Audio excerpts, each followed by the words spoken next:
Boa tarde. Em nome da Associação Portuguesa de Administradores Hospitalares, quero dar a todos as boas-vindas à segunda edição do Fórum de Inovação e Tecnologia em Saúde. Há pouco mais de um ano lançámos esta iniciativa inédita, numa sessão onde procuramos discutir os melhores critérios para a aquisição, com o tema das compras baseadas em valor, e para a integração e gestão de dispositivos médicos no sistema de saúde português. Na discussão apresentámos os casos de Itália, mas também da Catalunha, e ouvimos e recolhemos os contributos do Ministério da Saúde, do Infarmed, das ordens profissionais, dos fornecedores de dispositivos médicos, dos hospitais e, como não, das associações de doentes. Hoje aqui estamos novamente para fazer um balanço do caminho traçado até aqui. Os desafios de hoje. Vamos olhar para os resultados da primeira edição do Índice Nacional de Acesso aos Dispositivos Médicos, mas também para o processo e a metodologia implementada e, a partir daqui, perspectivar o futuro. O que fazer para aumentar a participação, para encontrar soluções mais eficientes do ponto de vista da gestão, quer na aquisição, quer no reprocessamento de dispositivos médicos. Mas vamos também falar sobre a regulação e a avaliação das tecnologias em saúde na Europa. E, como não, o seu impacto na estratégia nacional. Ainda teremos tempo para revelar o grande vencedor da segunda edição da Bolsa, José Nogueira da Rocha. Sem mais demoras, vamos dar início ao segundo Fórum de Inovação e Tecnologias em Saúde. Peço uma salva de palmas para o Presidente da Associação Portuguesa de Administradores Hospitalares, Xavier Barreto. Permitam-me que faça alguns agradecimentos particulares, naturalmente à Apormed, que tem sido nosso parceiro neste fórum, na pessoa da sua Presidente, doutora Antonieta Lucas, às entidades aqui presentes, às ULS, à SPMS, à Ordem dos Médicos, à Ordem dos Farmacêuticos, são várias entidades, quero agradecer-vos a todos. Também à indústria, temos aqui vários representantes da indústria e nós achamos que esta discussão deve de facto ser feita numa colaboração muito alargada entre as ULS, a indústria, todos os parceiros que de facto possam ajudar a refletir sobre dispositivos médicos. Os dispositivos têm um papel fundamental na qualidade de vida dos nossos doentes, na forma como fazemos diagnóstico, como fazemos tratamento dos nossos doentes e têm, para além disso, um impacto muito importante nos nossos custos, naquilo que fazemos nos hospitais. E quando falamos em dispositivos, existem duas dimensões que para nós são fundamentais e que pretendemos hoje discutir. Por um lado, o circuito do dispositivo médico, se podemos ou não melhorá-lo, se o circuito é ou não ágil, se tem demasiada burocracia, quem é que intervém neste circuito? Muitas vezes até o fazemos em comparação com o circuito do medicamento, que está mais amadurecido, que está mais, eu diria, até normalizado. E para nos ajudar a fazer essa reflexão, nós pedimos a colaboração, mais uma vez, da Faculdade de Farmácia da Universidade de Lisboa, da equipa da professora Sofia Oliveira Martins e da professora Ana Adivinha, que com a colaboração da IQVIA levaram a cabo nas últimas semanas o primeiro índice do dispositivo médico. E esta é uma primeira aproximação a uma caracterização de qual é o circuito. Quem é que decide comprar dispositivos? Quem é que toma a decisão? Quem é que intervém? Se nós estamos ou não a medir o valor que é entregue pelos nossos dispositivos. Portanto, são estas as várias dimensões que nós vamos procurar medir e discutir convosco ao longo desta tarde. Dizia-vos eu, temos duas dimensões fundamentais. Por um lado, o circuito e, por outro lado, o valor do dispositivo. Interessa, e esta é a nossa visão, e é uma visão transversal, não só em relação ao dispositivo, interessa que cada vez mais seja valorizado o valor intrínseco do dispositivo ou do medicamento, mais até do que o custo. Nós temos, de facto, que medir quais são os resultados dos nossos dispositivos, quais são os resultados dos nossos medicamentos, o que é que, de facto, oferecem aos nossos doentes e se estão ou não, se valem ou não aquilo que estamos a pagar por eles. E esta é, de facto, a melhor forma de fazermos a distinção entre a verdadeira inovação e aquela que não é assim tão inovadora, os fármacos ou dispositivos que não são assim tão inovadores. Numa segunda parte do nosso fórum, discutiremos a implementação do novo regulamento europeu para esta área, a forma como nós o vamos implementar em Portugal. Já começamos essa discussão de manhã, em boa verdade, com alguns dos projetos que foram aqui apresentados. É também um tema que nos preocupa. A legislação europeia já está transposta para Portugal, já nos cria obrigações sobre como é que nós devemos gerir dispositivo médico nos hospitais e preocupa-nos que, de facto, ela, em muitos casos, não esteja a ser implementado e as consequências que daí podem advir para os hospitais. No final, vamos atribuir a Bolsa José Nogueira da Rocha e teremos, nesse momento, a oportunidade para falar um bocadinho mais sobre isso. Posso dizer-vos que tivemos hoje de manhã 8 pitches de 8 excelentes projetos, portanto eu não faço parte do júri, mas acredito que a tarefa tenha sido muito difícil, porque de facto foram 8 excelentes projetos. E vamos ter a oportunidade também de ouvir a Marlene Lopes falar-nos sobre o projeto do ano passado, o projeto que ganhou no ano passado, e de facto de que forma é que esta Bolsa mudou esta área dentro do seu hospital. Portanto, mais uma vez, muito obrigado a todos também aqueles que estão nos nossos painéis, à Pormed, mais uma vez, ao Infarmed, à Ordem dos Farmacêuticos, também estará num dos nossos painéis, ao Pedro Almeida, do nosso grupo de trabalho de contratação pública, ao Jaime Melancia, a representar aqui os doentes, ao Marco Marchetti e à Petra Zollner, que nos vão dar aqui as duas visões, uma visão mais da política de saúde, mais da União Europeia, do Marco, e uma visão mais da indústria dada pela Petra. E, portanto, será muito interessante ver nesse painel como é que estes diferentes stakeholders olham para esta área do dispositivo. E, portanto, espera-nos uma tarde muito preenchida. Desejo-vos, naturalmente, uma excelente conferência. E até já. Muito obrigado. Não podemos falar de dispositivos médicos sem envolvermos necessariamente a Associação Portuguesa de Dispositivos Médicos, com o vasto currículo que começa nas ciências farmacêuticas na Universidade de Lisboa e com vários cargos de representação europeus, incluindo o Comitê de Assuntos Regulamentares da MedTech Europe, chama ao palco a Presidente da Aparmed, Antonieta Lucas. Um aplauso. Muito boa tarde a todas e a todos. Espero que quem esteve na manhã de trabalho tenha desfrutado da mesma e dou-vos também as boas-vindas para agora uma tarde que eu acho vai ser muito interessante, dado o programa que teremos à nossa frente. A Apormed felicita a Associação Portuguesa de Administradores Hospitalares, na pessoa do seu presidente, o Dr. Xavier Barreto, que já aqui citou que esta é o segundo fórum no qual nós participamos com muito gosto.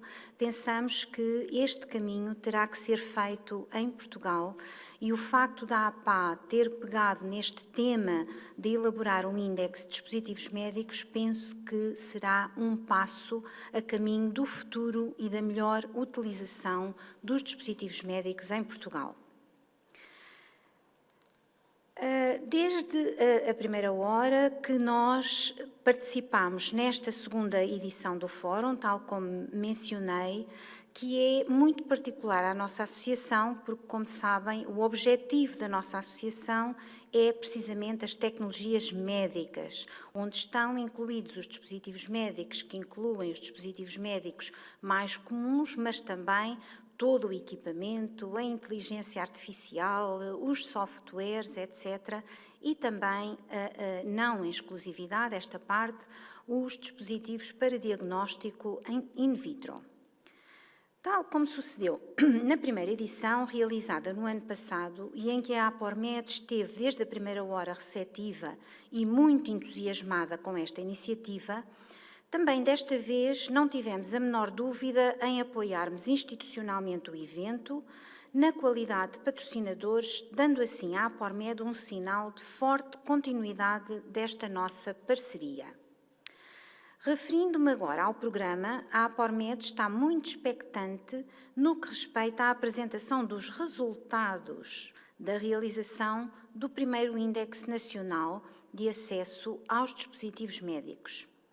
É para nós reconfortante sabermos que esta tarefa foi entregue à responsabilidade da professora Sofia Oliveira Martins, da doutora Ana Fininha, a quem reconhecemos elevada competência na área dos dispositivos médicos.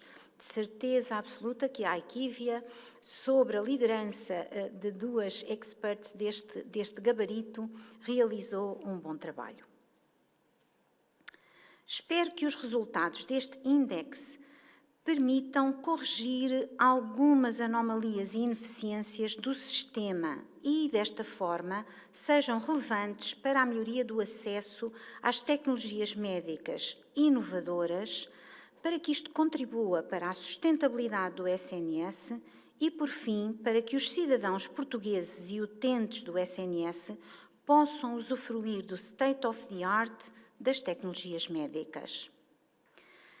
Agradecemos à APA e agradeço em meu nome individual ter-me também convidado para integrar a primeira mesa redonda do evento agora desta tarde e nessa qualidade espero ter a oportunidade de comentar os resultados da elaboração deste primeiro índice depois de os conhecer, depois da vossa apresentação.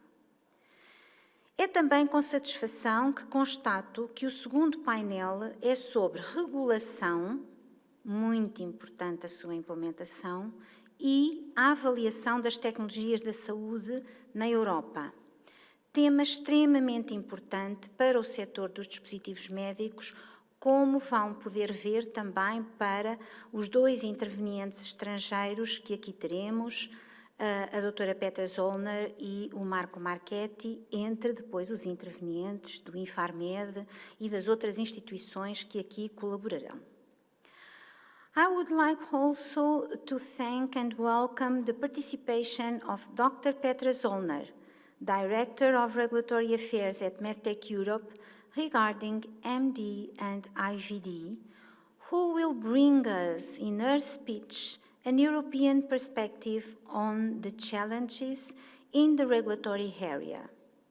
APORMED was very pleased to mediate her coming to Portugal from 3 to 4 important events. Today is the 4th event that Dr.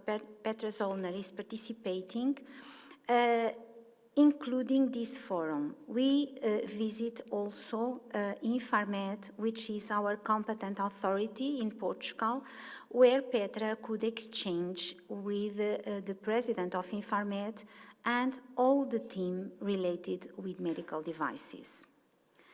Resta-me agora desejar uma tarde de trabalho muito profícua e que este segundo fórum seja, como tudo indica, muito bem sucedido.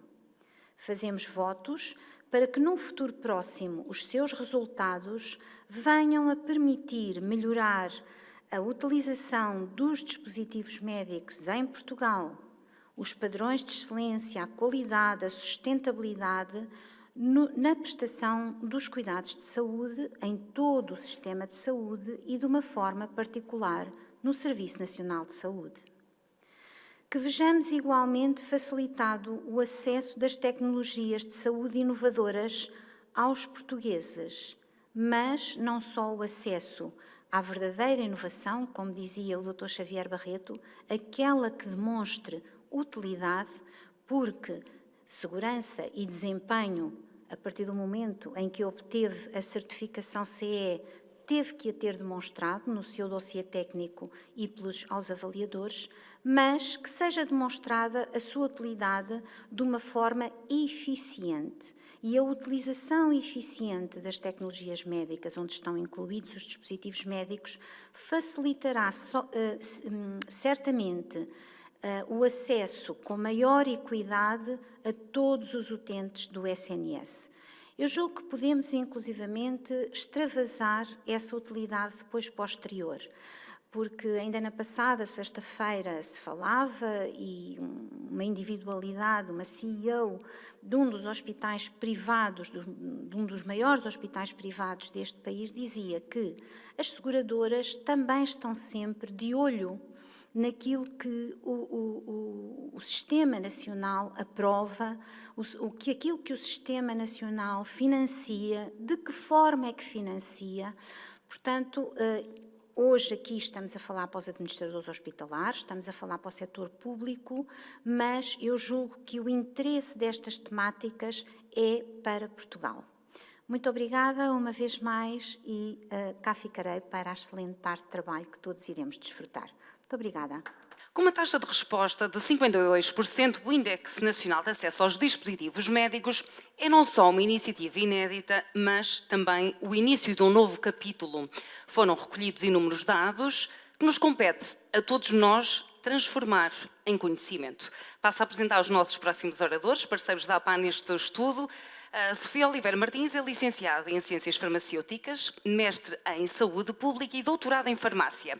É desde o ano passado membro do Conselho Científico da Agência Francesa de Segurança do Medicamento. É investigadora e docente na Faculdade de Farmácia da Universidade de Lisboa desde 2003 e responsável pela metodologia e tratamento do inquérito. Ela junta-se também a alguém que tem 2 décadas de experiência em consultadoria em saúde. É professor convidado na Universidade Católica, responsável pela coordenação na pós-graduação de consultadoria em saúde.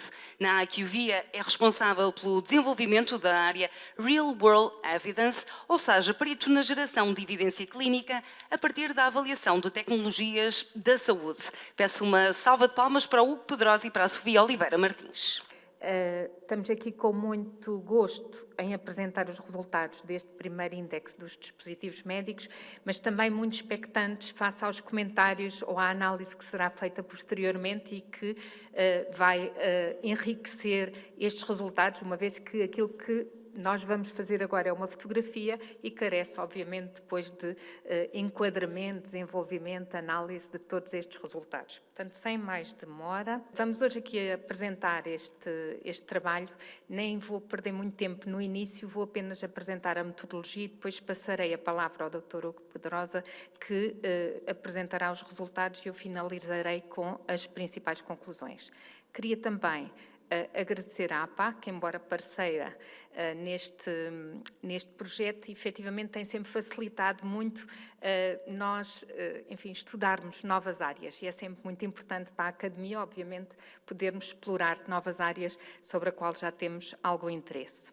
Portanto, há um ano atrás, efetivamente, como já foi referido, anunciámos que íamos embarcar neste novo projeto, conhecer ou tentar explorar o circuito hospitalar dos dispositivos médicos, mas esta viagem não foi assim uma viagem do nada, teve por base, e há aqui eu referir, o Índice de Acesso ao Medicamento, que foi iniciado com o professor Rogério Gaspar em 2019, que já tem 4 edições e que efetivamente nos serviu também um bocadinho de plataforma de lançamento para nos aventurarmos agora nesta área dos dispositivos médicos. E, portanto, digamos que alguma da metodologia utilizada, de alguma forma, também seguiu utilizada para o Índice de Acesso ao Medicamento Inovador nos hospitais. Portanto, este foi o desafio que deixámos há um ano atrás e que implementámos agora em 2024. E são os resultados desta reflexão conjunta com a APORMED, com os vários players já aqui referidos, foi dessa reflexão que, no fundo, fomos construindo esta recolha de dados. Tendo em conta que, efetivamente, como o Dr. Xavier Barreto já referiu, efetivamente o dispositivo médico já há muitos anos, efetivamente, um auxiliar na saúde de todos nós e, como vemos aqui nesta imagem, à medida que vamos envelhecendo, normalmente vamos sendo portadores mais de dispositivos médicos, mas à medida que a população portuguesa também envelhece, também vai beneficiando do uso destes dispositivos médicos. Mas, efetivamente, em relação ao medicamento, temos aqui um mundo muito diferente. Temos um mundo com uma velocidade de introdução no mercado muito rápida, com um ciclo de vida também muito rápido, com, obviamente, um grande impacto nos cuidados de saúde para o utente e, por vezes, também com resultados que dependem do utilizador. E, portanto, onde, eventualmente, o valor pode ser um bocadinho mais difícil de medir do que para um medicamento. Tendo em conta estas várias vertentes, montámos efetivamente este projeto, Faculdade de Farmácia, a doutora Ana Adivinha, que já foi referida, a APA, a IQVIA, com parceiros com a APORMED e, obviamente, como já referido, precisamos dos hospitais para responder. Já foi referido, tivemos cerca de 52% de taxa de resposta, o que para uma primeira edição foi muito boa e particularmente porque este índice envolvia alguma complexidade para ser respondido pelos hospitais, já vamos ver um bocadinho mais adiante. E, portanto, agradecemos, ficam aqui os nossos agradecimentos a todos os hospitais que também se lançaram nesta aventura connosco para nos enviar os dados e para os podermos aqui hoje apresentar. Pronto, basicamente, o Índice de Acesso ao Medicamento delineamos 4 grandes objetivos, de alguma forma já foram referidos alguns. Portanto, o primeiro foi mapear o circuito dos dispositivos médicos dentro do hospital. Se o circuito do medicamento está mais ou menos bem delineado, o dos dispositivos médicos não está, e, portanto, foi fazer aqui algum trabalho exploratório. Caracterizar também o processo de aquisição destes mesmos dispositivos médicos ao nível hospitalar e quais os critérios que habitualmente estão subjacentes a esta aquisição. Identificar os mecanismos, quando existentes, para obter uma redução ou uma minimização de custos, bem como para realizar a medição e a monitorização do valor destes dispositivos médicos. Foi o terceiro objetivo. Finalmente, identificar barreiras no acesso, uma vez que se trata de um índice de acesso ao dispositivo médico, identificar quais as principais barreiras que, do ponto de vista hospitalar, existem e que reduzem o acesso por parte do doente ao dispositivo médico. Estes foram os 4 principais objetivos aos quais vamos tentar responder e que se traduziram em 7 dimensões, basicamente as mesmas que eu acabei de dizer: o circuito hospitalar dos dispositivos médicos, o processo de aquisição, os mecanismos implementados para a redução de custos, o processo de medição e de monitorização de valor implementados nos hospitais, as principais barreiras e depois, como não podia deixar de ser, à semelhança do índice de acesso ao medicamento, também pedimos para os hospitais quantificarem de forma subjetiva e darem um número em percentagem ao índice de acesso aos dispositivos médicos inovador na sua instituição. Portanto, estes são os 7 pontos que vão ser depois abordados pelo Dr. Hugo Pedrosa, sendo que o mundo dos dispositivos médicos é tão vasto que, como também já anunciado há um ano atrás, nos limitamos a alguns dos grandes grupos, também provavelmente aqueles que geram mais despesa, mas também aqueles que têm mais impacto na vida dos utentes e, portanto, recolhemos dados junto da cardiologia interventiva, da cirurgia ortopédica, da oftalmologia e da cirurgia gástrica. Portanto, não foram todos, mas aqueles particularmente que são geridos por serviços médicos ou clínicos bem definidos. Pedimos aos hospitais para nos reportarem os dados relativos ao ano 2023. Os dados foram recolhidos de forma eletrónica, portanto, foi nomeado um responsável dentro do hospital para responder a este trabalho e depois já vou apresentar, no fundo, havia 5 questionários para responder. A resposta é voluntária, mas não é anónima, embora não vamos referir no hospital, obviamente que os tratamos globalmente, mas interessa saber também o tipo de hospital que temos por trás das respostas e foi solicitado a todos os hospitais do SNS que respondessem a este questionário, portanto, o universo. Eu estava a referir que foi algo complexo para os hospitais responderem, porque na realidade nem todos os hospitais têm estas valências todas e, portanto, havia um questionário global que todas as instituições tinham de responder, que é o primeiro que ali está, e depois um para cada um destes tipos de dispositivos médicos: cardiologia de intervenção, cirurgia gástrica, oftalmologia e cirurgia ortopédica. Portanto, os hospitais só respondiam aos questionários correspondentes às valências que tinham. Pronto, isto em termos de logística foi um bocadinho mais complexo, mas cá estamos hoje para apresentar os resultados. E foram recolhidos os dados de janeiro a maio, tivemos de alargar aqui um bocadinho, mas, como digo, relativos sempre ao ano de 2023. Passo agora a palavra ao Dr. Hugo Pedrosa para apresentar os resultados e voltarei aqui para breves conclusões. Obrigada. Cabe-me o desafio de conseguir agora em 10 minutos apresentar, no fundo, os resultados. Resultados esses que, na realidade, vocês já têm, ou seja, aquilo que são os principais pontos, estão também nesta infografia. O meu desafio é conseguir elucidá-los e transpô-los para aquilo que é a vossa realidade. Como dizia a professora Sofia, nós tivemos uma taxa de participação, eu diria, muito elevada, face àquilo, a uma primeira edição. Portanto, estamos a falar de 52%, portanto, e sabemos que a caracterização que nós temos tem por base tantas unidades locais de saúde, tanto já da forma que o estudo foi implementado agora no início do ano, portanto, quando estas já estavam tanto em vigor. Vemos também que, naquilo que é a resposta, e eu acho que se calhar aqui vemos logo um dos principais pontos, a resposta acaba por vir até, muitas vezes, daquilo que são as unidades de compras, e nós vamos ver, e eu vou fazer algumas comparações entre aquilo que é a parte do medicamento e aquilo que é os dispositivos médicos, porque na realidade são ou seja, são produtos que são tratados de forma distinta e seguem circuitos distintos dentro daquilo que é o hospital, mas que têm alguns pontos de paridade neste contexto. Mas, portanto, um dos pontos que vemos logo aqui, tanto é que ou seja, é o departamento de compras que, na realidade, nos dá estas respostas, enquanto, por exemplo, nós vemos que na parte da farmácia temos aí essa concentração. Sabemos é que precisamos de mais informação, falámos que tínhamos as várias dimensões que estávamos a analisar, os vários produtos que estavam aqui associados, as várias classes, seja a parte da cardiologia, seja a parte por exemplo, da parte da ortopedia, e, portanto, é claro que precisamos dos profissionais que estão nos serviços, esses também estão dentro do processo e, portanto, claramente temos que ter este ponto dentro.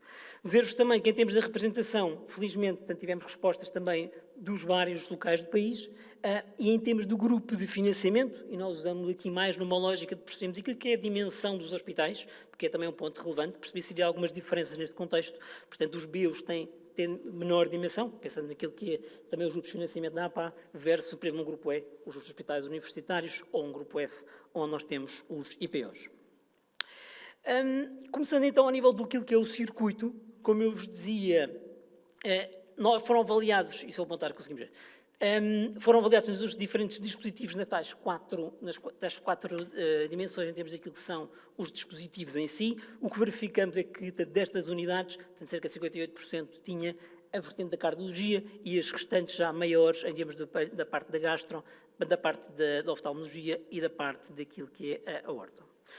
Um dos pontos que começámos logo por avaliar, e até quando tivemos a discutir, foi o tema do reprocessamento. Ainda agora teve, vamos chamar, desculpem-me coloquialmente, na Berlim, agora recentemente, mas, portanto, perceber se o reprocessamento existia, se não existia, como é que era realizado.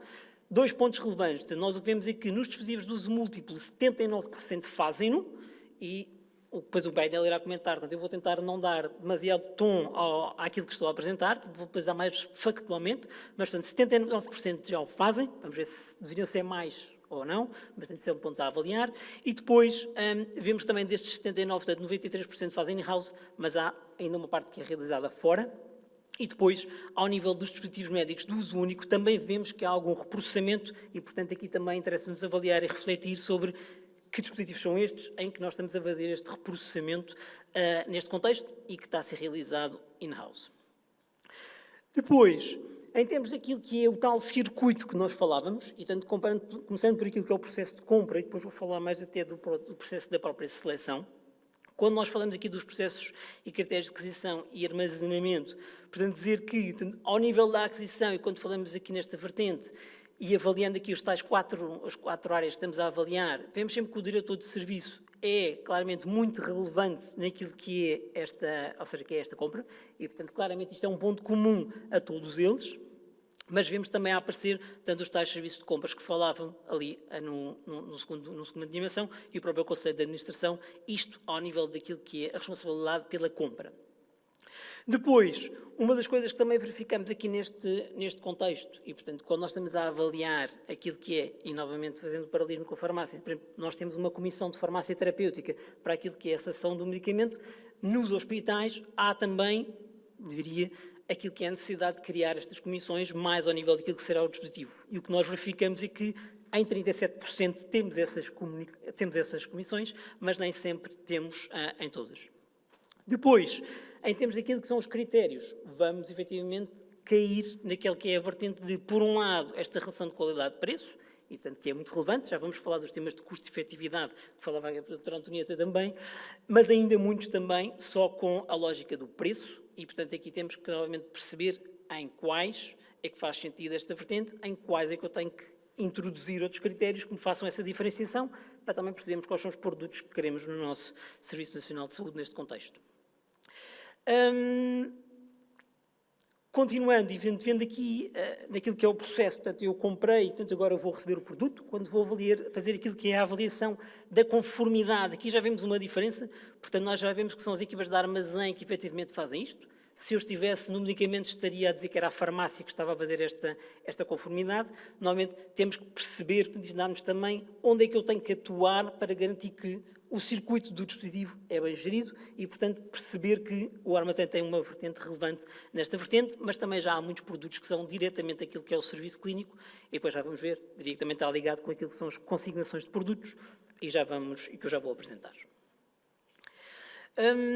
Referir ainda que, ao nível daquilo que é a compra, há aqui uma das perguntas, e quer dizer, até eu diria que informalmente, e que nós vamos estando nos hospitais, vamos ouvindo sempre que há empréstimos, ou seja, é uma das soluções que os hospitais acabam por ter para quando eu tenho uma ruptura, eu já vou também dizer qual é essa dimensão das rupturas de acordo com o que os hospitais nos reportaram, mas, portanto, efetivamente, vemos que 63% dos hospitais referem efetivamente recorrer a estes empréstimos de dispositivos médicos. Eu diria que não é novo, mas aqui temos uma quantificação deste número e, portanto, desta realidade. E vemos que o fazem efetivamente quando eu tenho ou algo que está a demorar muito tempo ou efetivamente eu tenho uma ruptura de estoque e, portanto, essa é uma das formas que eu tenho para dar resposta àquilo que é a minha necessidade. Por outro lado, aqui, e pensando no fundo nos produtos que eu tenho, não é? Por um lado eu tenho, aqueles que eu comprei, tenho a realidade aqueles que eu emprestei, que me foram emprestados, mas tenho também todos os produtos que me foram consignados. No fundo são produtos que são ainda, vou dizer, da indústria neste contexto, mas que vão ser utilizados. Estamos a falar eu estou a fazer, seja em termos de vertente cirúrgica, seja na parte da cardiologia, na ortopedia, o que for, mas eu não sei à partida, o cirurgião, não sei à partida o que é que vou utilizar, portanto preciso de, na altura, ajustar, perceber e a consignação dá-me essa flexibilidade e, portanto, permite que eu faça essa avaliação nesse contexto e, portanto, 95% fazem-no como uma prática normal e, portanto, isso liga com aquilo que é, eu apenas pago aquilo que for utilizado, não é? Ou seja, se eu só utilizei estes dois, se eu só utilizei este 70, aquele balão, é isso que vai ser e não as de outras medidas ou outras dimensões neste contexto. Depois, dimensões e eu estou, no fundo, a percorrer as várias dimensões que a professora também apresentou. Portanto, mecanismos implementados para aquilo que era a vertente da redução de custos, que é sempre uma preocupação de todos e uma preocupação também dos nossos hospitais que têm desafios nestes contextos. Portanto, a este nível, à partida, eu diria que, quer dizer, esta consulta a vários fornecedores é uma prática normal, eu acho que estranho era se nós estivéssemos nos 100%, ótimo que estamos. Eu diria que destacava mais eram outros pontos, que era, por exemplo, mais uma vertente daquilo que é o planeamento, não é? Ou seja, nós garantimos que temos um planeamento anual, porque tipicamente um planeamento anual dá-me melhores condições, portanto, se eu conseguir fazer, e portanto dizemos que 74% dos hospitais já o fazem, ou mesmo a vertente dos acordos plurianuais, que sabemos que tem alguns desafios do ponto de vista até legal, e, portanto, mas que é uma prática já em 47% daquilo que são os hospitais e, novamente, são pontos que podem apoiar naquilo que é a negociação e aquilo que são mecanismos de redução de custo, tendo essa visão mais a longo prazo. E diria que nestes pontos eram os pontos que eu destacaria. Um modelo de compra contra consumo, eu já vou falar um bocadinho sobre ele, que aparece aqui como 58%, mas na realidade está ligado aos tais, ao que eu referi anteriormente, muito numa vertente de eu consumi tanto a consignação e tanto este é o produto que depois eu na realidade vou pagar. Vertente de medição e valor, e o professor José Barreto falava muito nesta vertente e a doutora Antonieta também falou. E a minha é particularmente caro porque estou na área de geração de evidência e, portanto, claramente é sempre uma vertente que me é relevante. Eu acho que, infelizmente, ainda não estamos onde queremos estar, ok? Portanto, acho que temos de trabalhar bastante nesta vertente.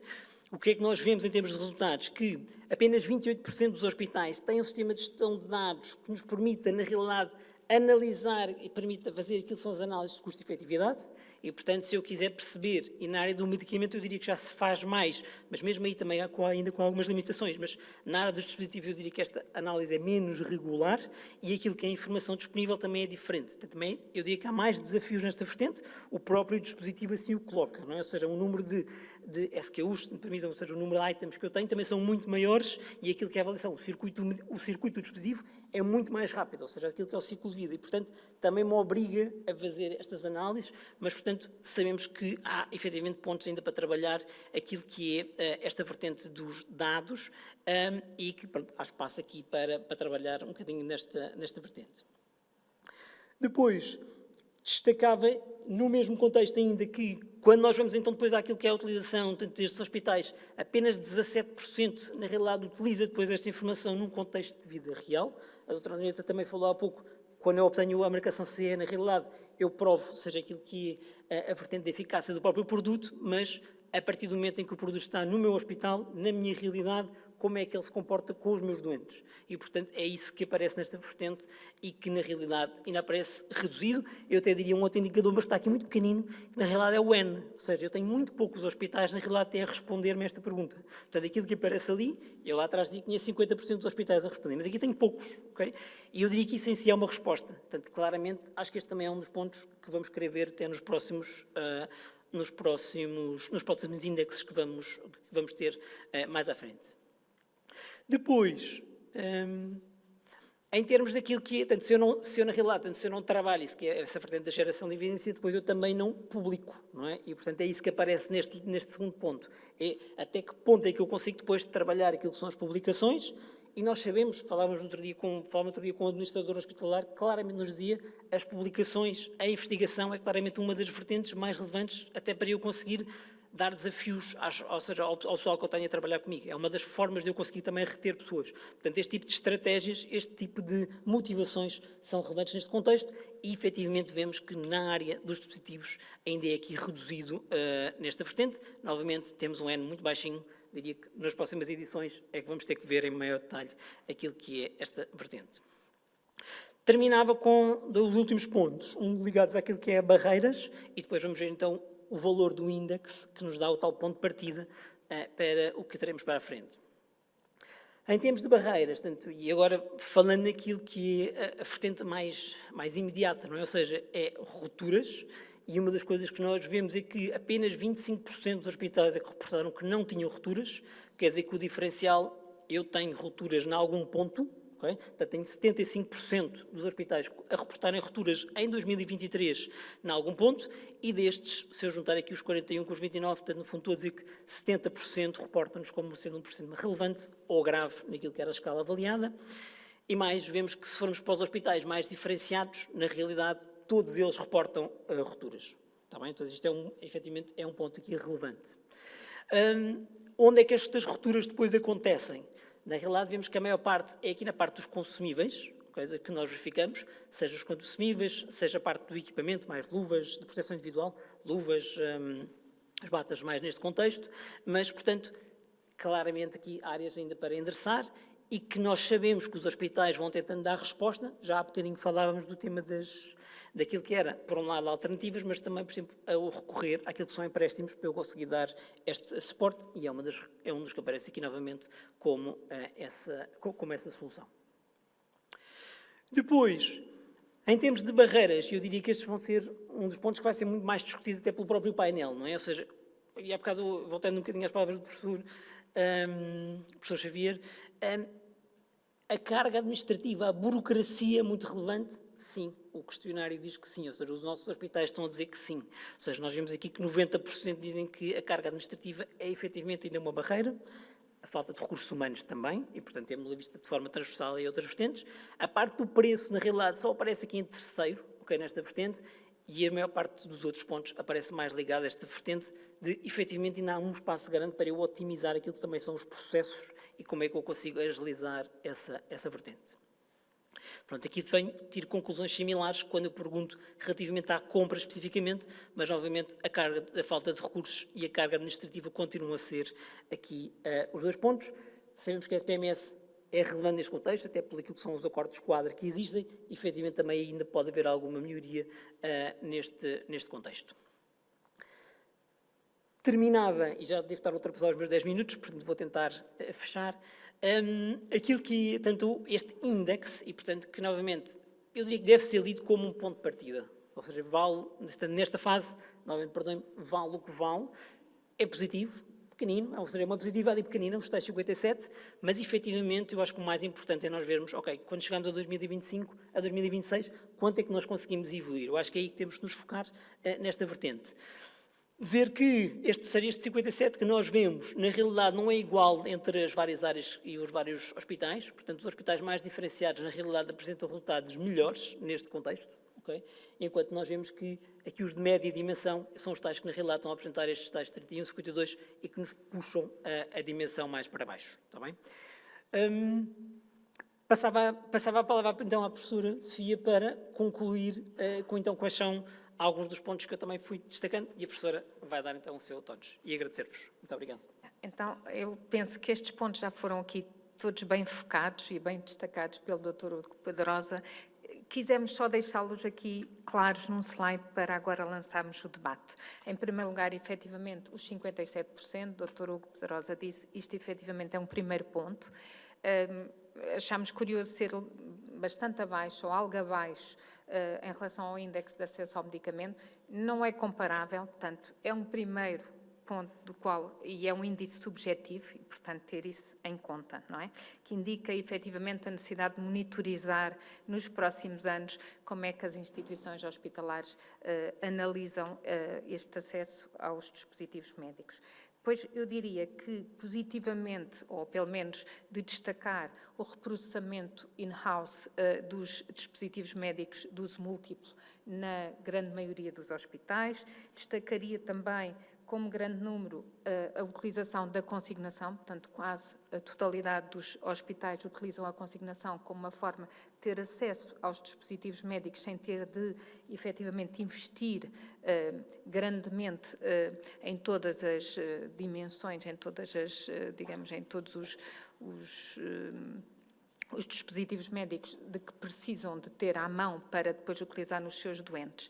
Como números menos positivos, efetivamente, e temos de deixar aqui à discussão, são os 37% dos hospitais, que apenas estes 37% têm comissões para avaliar alternativas aos dispositivos médicos. Isto significará, pronto, como digo, isto são primeiras versões, mas que no fundo, efetivamente, face ao que é indicado pelo serviço clínico, raramente se procuram alternativas de outro género. Também o baixo número de hospitais que fazem uma gestão dos dados e, em positivo, apesar de tudo, 11% já publicaram. Nós temos aqui, curioso, porque dos serviços, o Dr. Hugo Pedrosa não referiu, mas estava nos slides, dos serviços que dizem tratar os dados em contexto de mundo real, era a oncologia e a gastroenterologia, no entanto, aqueles que os publicam são mais os serviços de cardiologia. Se calhar também tem a ver com a dinâmica que se criou e com algum envolvimento dos serviços farmacêuticos, porque nas publicações, efetivamente, 50% dos serviços farmacêuticos estavam envolvidos. E, portanto, destacar, apesar de tudo, 11% de serviços ou das instituições que já publicaram, penso que será um bom ponto para aumentar este nível de publicações. Depois, à semelhança, infelizmente, dos medicamentos, temos efetivamente um impacto grande das rupturas. Tentámos analisar aqui também, lá está, aquelas que têm um impacto mais grave, e vemos que é sempre a nível das cirurgias, não é?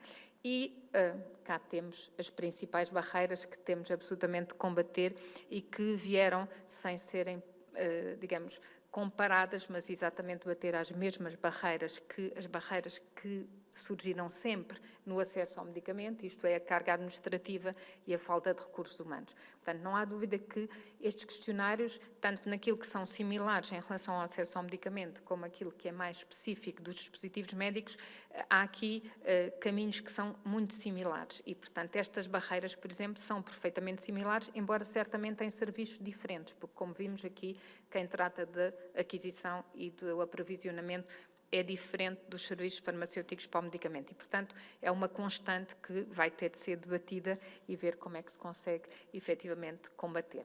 E pronto, pensamos que estes são os principais pontos que nos interessam. Nós depois vamos esmiuçar um bocadinho mais as respostas. Havia mais dados do que aqueles que são apresentados. Penso que valerá a pena mais adiante ler o artigo, porque num artigo mais adiante na revista da Associação Portuguesa de Administradores Hospitalares vamos publicar a totalidade do relatório. Estes são aqueles que nós consideramos importantes destacar. Muito obrigada. Depois de apresentados os resultados do primeiro Índice Nacional de Acesso aos Dispositivos Médicos, partimos agora para a primeira mesa redonda desta tarde. Passo a apresentar os meus convidados e peço também que vão ocupando os vossos lugares à medida que vos for chamando.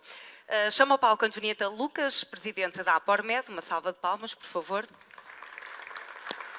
Cláudia Furtado, diretora da Direção de Informação e Planeamento Estratégico do Infarmed. Uma salva de palmas. A Cláudia fica aqui no segundo lugar, a Antonieta aqui à minha beira. Paula Costa, vice-presidente da Ordem dos Farmacêuticos, um aplauso. E ainda Pedro Almeida, administrador hospitalar, diretor do aprovisionamento da OLS do Médio Tejo e elemento do grupo de trabalho da APAS sobre contratação pública e eliminação do desperdício. Boa tarde. Sejam todos muito bem-vindos. Eu confesso que fiquei, e já lá iremos, um bocadinho surpreendida com alguns destes resultados.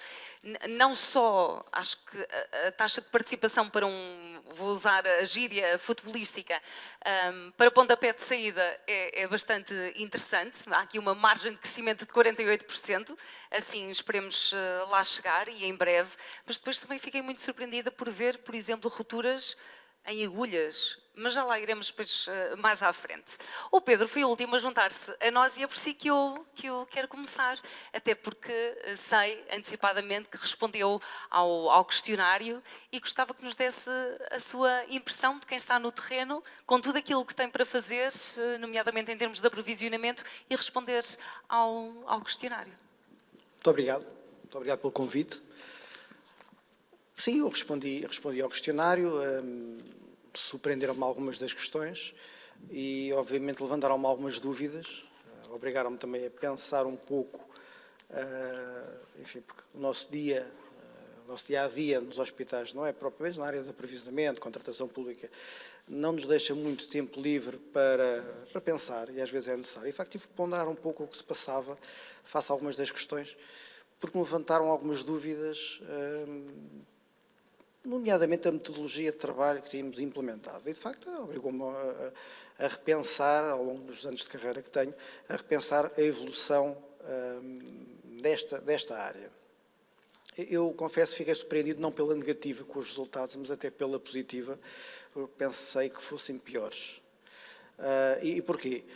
Porque, de facto, nós deparamos com uma realidade em que é o utilizador, muitas vezes define o que pretende, e, portanto, define a característica, define o fim a que destina, a quantidade que vai consumir e muitas vezes tenta influenciar a quem se vai adquirir.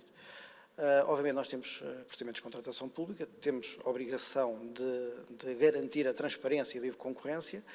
Há alguns mercados, dentro daquilo que é o grande mercado dos dispositivos médicos, em que há uma notória cartelização, porque há pequenos nichos com poucos fornecedores. E, obviamente, nós temos aqui sempre uma pressão adicional de procurar satisfazer a necessidade do utilizador. E, portanto, nestas áreas, nomeadamente nestas que foram alvo do estudo, a cardiologia, enfim, a ortopedia, mas a cardiologia talvez seja aquela em que esta realidade será mais visível, de facto há muita tendência para uma determinada técnica, para um determinado fornecedor e, portanto, é complexo. Isto cria entraves à concorrência, cria entraves à inovação. E nós, de facto, temos aqui uma realidade e temos aqui, de facto, um campo que podemos explorar, tal como aconteceu com o medicamento, de criar condições para uma gestão muito mais efetiva e com uma análise muito mais efetiva, de custo-benefício, nomeadamente, da utilização e da aquisição destes produtos.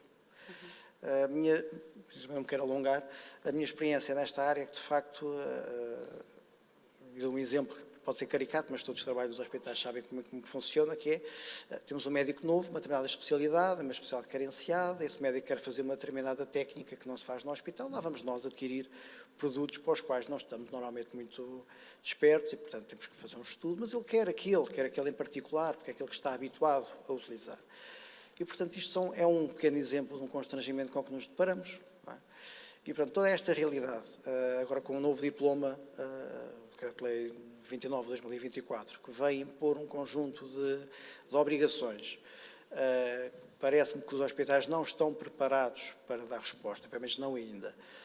Com o Infarmed também a ter que se ajustar e adaptar a esta exigência. Lamento a interrupção, não estão preparados, por exemplo, pelo excesso de burocracia e falta de recursos humanos, que foram também apontados neste índice e, de resto, são uma característica, uma evidência que é transversal aos vários serviços.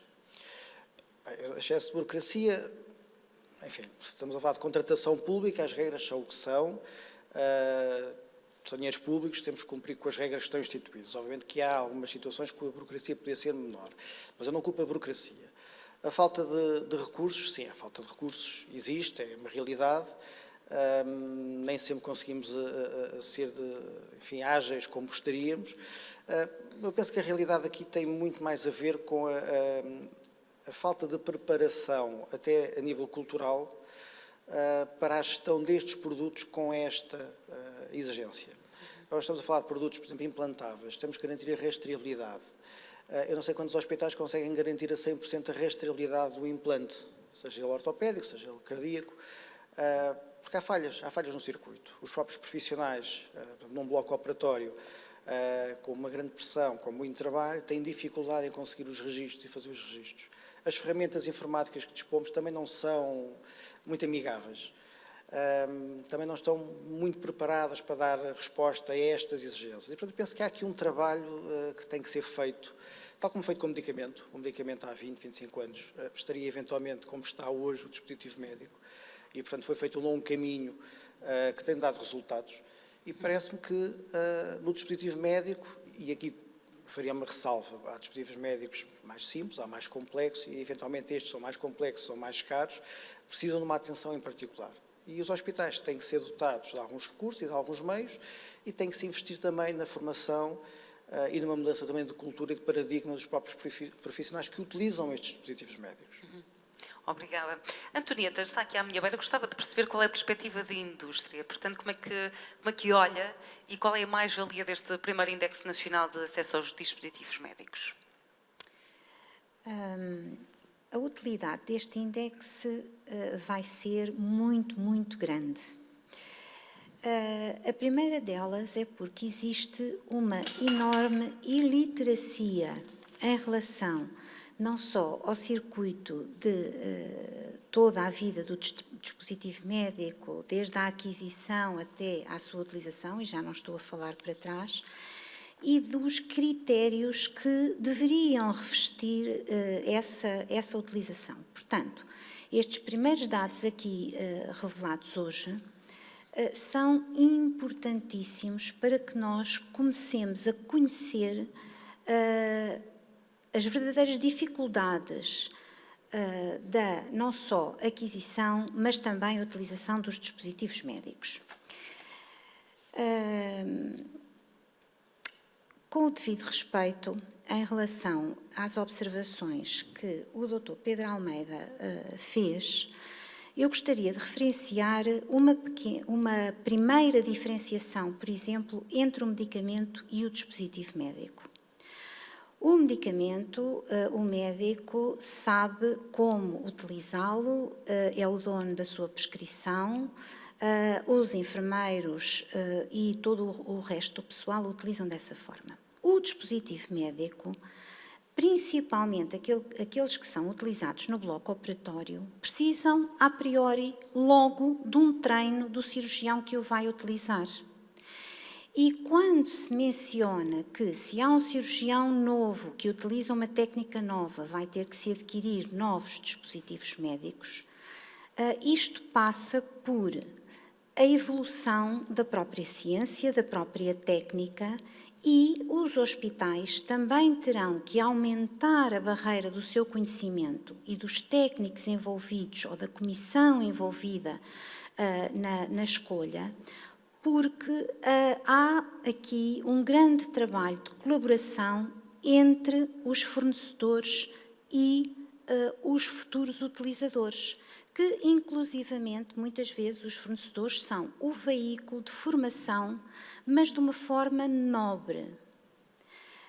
Quando eu ouço uma palavra que até me arrepio só de a dizer, que é a palavra cartelização da utilização, isto é completamente inadmissível, é punível por lei e não pode acontecer. Portanto, compete às comissões de escolha e às pessoas que fazem a escolha, quer seja por aquisição direta, quer seja por concurso público, fazerem uma triagem real do dispositivo médico que vão adquirir. Portanto, isto é inadmissível e não pode acontecer, e perdoe-me que discorde em relação a este aspecto. Vou agora focar-me num outro item que foi apresentado no estudo e que me preocupa e vai continuar a preocupar-nos a todos, que é a inexistência de estoque para se poder utilizar os dispositivos médicos, quer sejam dispositivos médicos de classe de risco mais baixa, quer sejam dispositivos médicos de classe de risco mais elevada. Posso-vos dizer que, até agora, provavelmente as rupturas de estoque eram motivadas, e perdoem-me a expressão, talvez por má gestão dos estoques, má financiamento dos mesmos, e mesmo assim aqui, e acreditem que com toda a transparência vos digo isto, os fornecedores dos dispositivos médicos, a dita indústria, tenta a todo o custo colmatar esta deficiência com as consignações, com a colocação muitas vezes de estoque, que é sua propriedade nos hospitais, a fim de que estas rupturas não aconteçam. Mas a gestão de estoques dos dispositivos médicos não é executada de uma forma eficiente, porque se fosse nós não víamos aqui a elevadíssima percentagem de rupturas de estoque. E agora, o que ainda me preocupa é que a implementação dos novos regulamentos, o regulamento dos dispositivos médicos e o regulamento dos dispositivos para diagnóstico in vitro, devido à dificuldade burocrática da sua implementação, vão ainda, quiçá, incrementar estes problemas de ruptura de estoque. Porquê? Porque vai haver muitos dispositivos médicos que vão ser descontinuados, porque as empresas não estão na disposição de fazer. Inicialmente esse número era de 30%, agora nas últimas intervenções que tenho ouvido este número reduziu um bocadinho, que 20% dos dispositivos médicos vão desaparecer das referências que os senhores habitualmente utilizam. Portanto, mais uma vez, o reforço da gestão de estoques é importantíssimo e tem que haver aqui uma relação bionívoca de informação. A informação do fornecedor para quem vai adquirir e do adquirente, para que, com o tempo, se consigam planear a fim de que não haja cirurgias ou não realizadas que vão depois fazer uma cascata de aumento de custos, porque, ao não realizar as cirurgias, calculo eu, não sei, mas que os blocos operatórios também não podem ser utilizados com a eficiência que se pretende. Portanto, tudo isto está ligado umas coisas às outras e venho-vos dizer que a implementação do novo regulamento e da nova legislação pode ainda trazer esta dificuldade adicional, que eu acho extremamente preocupante face aos resultados de 2023, que teoricamente ainda não estão a informar deste problema, porque, como sabem, houve uma dilatação de aplicação dos regulamentos em relação aos dos dispositivos médicos para 2027 e 2028, em que os dispositivos médicos anteriores, certificados pelas diretivas, podem continuar no mercado. Ainda temos outro tipo, ainda posso fazer outro tipo de observação, mas também não queria monopolizar aqui a minha intervenção, portanto vou ficar por aqui, a inovação falo numa outra oportunidade, se assim me disser. Vou aproveitar aquilo que a Antonieta nos trouxe aqui à discussão para falar com a Cláudia Furtado. O Infarmed está a par das barreiras à aquisição que foram aqui identificadas, das rupturas, da consequência destas rupturas e presumo que a sua resposta seja positiva.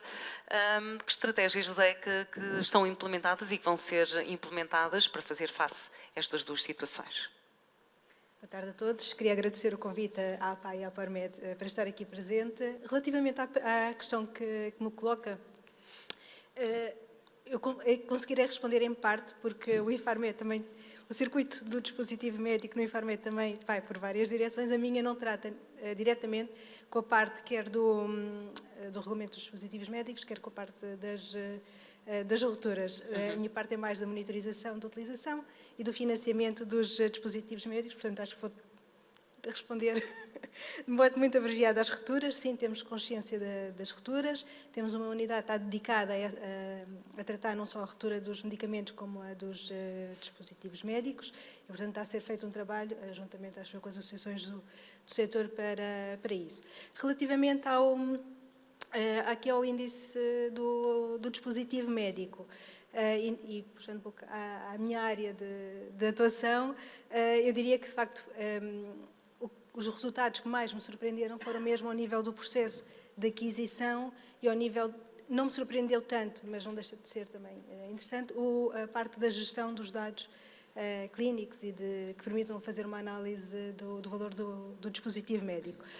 Ao nível do processo de aquisição, eu diria que acho que todos nós reconhecemos que os dispositivos médicos têm um peso na despesa do Serviço Nacional de Saúde bastante elevada, estamos acima de 850 milhões de euros por ano, e, no entanto, o circuito de aquisição destes dispositivos não tem o mesmo, ou pelo menos a robustez e o rigor que o sustenta não é adequado a este valor que estamos a falar de encargos no Serviço Nacional de Saúde. Deveríamos ter um processo mais robusto que permita que as decisões sejam mais baseadas em evidência de custo-efetividade. Agora, a culpa não é só dos hospitais, não é só do Ministério da Saúde, é de facto uma área que tem aqui uma complexidade e cuja evidência também não é abundante e que nem sempre facilita essa análise da evidência clínica e da avaliação económica desses dispositivos médicos. Portanto, o que eu diria é que os hospitais precisam de trabalhar mais ao nível das suas comissões. Eu estava a comentar há pouco, antes da sessão começar, que eu duvido que aqueles 37% sejam relativos a comissões de análise e de avaliação dos dispositivos médicos. Parecem mais toda a rastreabilidade do circuito. Comissões de seleção, que muitas vezes são feitas para determinados produtos, que é um grupo de peritos que se junta para selecionar o material de penso ou das catéteres, etc. E não parecem necessariamente comissões de avaliação de dispositivos médicos, como existem as comissões de farmácia terapêutica. Sei que há hospitais, e o Lisboa Central é um deles que tem essas comissões, mas aqueles 37% eu gostaria que fossem, mas acho que não são. Portanto, o que é que significa? Significa que nós precisamos de ter estas comissões nos hospitais, comissões que façam efetivamente a análise da evidência clínica, a evidência económica se existir, mas pelo menos do preço, e uma avaliação comparativa das diferentes alternativas. Penso que isso poderá existir ao nível local. O ideal seria existir ao nível também nacional, como temos uma Comissão Nacional de Farmácia Terapêutica, que evite que estas decisões tenham que ser feitas localmente com um peso muito elevado para cada instituição. Mas se tiver que ser, sugeria que priorizássemos alguns dispositivos que fossem alvo dessa avaliação. Não podemos fazer para tudo, mas pelo menos alguns dispositivos poderiam ser alvo dessas análises mais detalhadas. Quais são as prioridades? Por exemplo, ao nível, e isso acho que até a parte europeia pode vir a ajudar, nós, por exemplo, ao nível do Infarmed, temos um projeto com o Instituto Superior Técnico para a definição de um modelo de priorização de dispositivos médicos para avaliação para efeitos de tecnologias de saúde, mas o próprio regulamento europeu vai prever também não só restringe os dispositivos médicos que vão ser alvo da avaliação, mas vai ter um modelo de seleção dos dispositivos que vão ser alvo da avaliação conjunta, portanto, com base em determinados critérios. Essa partilha dessa informação, quer do nosso projeto nacional, quer do projeto europeu, também pode ajudar os hospitais a fazerem essa avaliação.